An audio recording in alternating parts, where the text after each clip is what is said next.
आशा भोसले या पंचरत्नापैकी एक होत्या. दैवी स्वरांचे चांदणे पेरून 8 दशकांहून अधिक काळ रसिकांच्या हृदया सिंहासनावर अधिराज्य गाजवणाऱ्या अलौकिक प्रतिभेच्या त्या महान गायिका होत्या. बहुमुखी प्रतिभा आणि अलौकिक स्वरांची देणगी त्यांना लाभली होती. हे शोक प्रस्ताव त्या दिवशी 12 शोक प्रस्ताव होते आणि त्याचं वाचन मी सभागृहात केलं. 12 शोक प्रस्ताव असल्यामुळे ते प्रिंट जी माझ्या हातात आलेली ती प्रिंट अत्यंत बारीक फॉन्टमध्ये होती आणि थोडी अस्पष्ट होती. त्याप्रमाणे त्याच्यात काही तांत्रिक चुका होत्या ज्या सुरुवातीला नोट करण्यात आल्या नव्हत्या.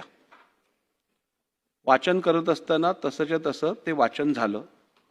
ही एक चूक त्या दिवशी वाचन करत असताना माझ्याकडनं घडली. परंतु गेली 4 वर्ष 4.5 वर्ष मी या सभागृहात अध्यक्ष म्हणून काम करत आहे तुमच्या सगळ्यांच्या सहकार्यातनं. आणि ते काम करत असताना मी अनेक भाषणं ही मराठीत केली आहेत. अनेक शोक प्रस्ताव मराठीत मांडलेले आहेत. या सभागृहाचं संपूर्ण प्रोसिडिंग नियम असतील अथवा सभागृहाची कार्यपद्धती असेल ही संपूर्ण आपण मराठीत भाषेतनंच हाताळली आहे. जेवढा अभिमान मराठी भाषेबद्दल या सभागृहातील प्रत्येक सदस्याला आहे आणि राज्यातील प्रत्येक व्यक्तीला आहे त्याच्यापेक्षा अधिक किंवा तेवढाच अभिमान मला मराठी भाषेबद्दल आहे. त्या भाषणाच्या वाचनाच्या वेळेला त्या दिवशी 12 शोक प्रस्ताव होते. राज्यातील किंवा सभागृहातील कुठल्याही वाचन मी व्यक्तीचे सदस्याचे इकडे 12 शोक प्रस्ताव असल्यामुळे तर ते मी मनापासून जी माझ्या हातात आलेली करतो.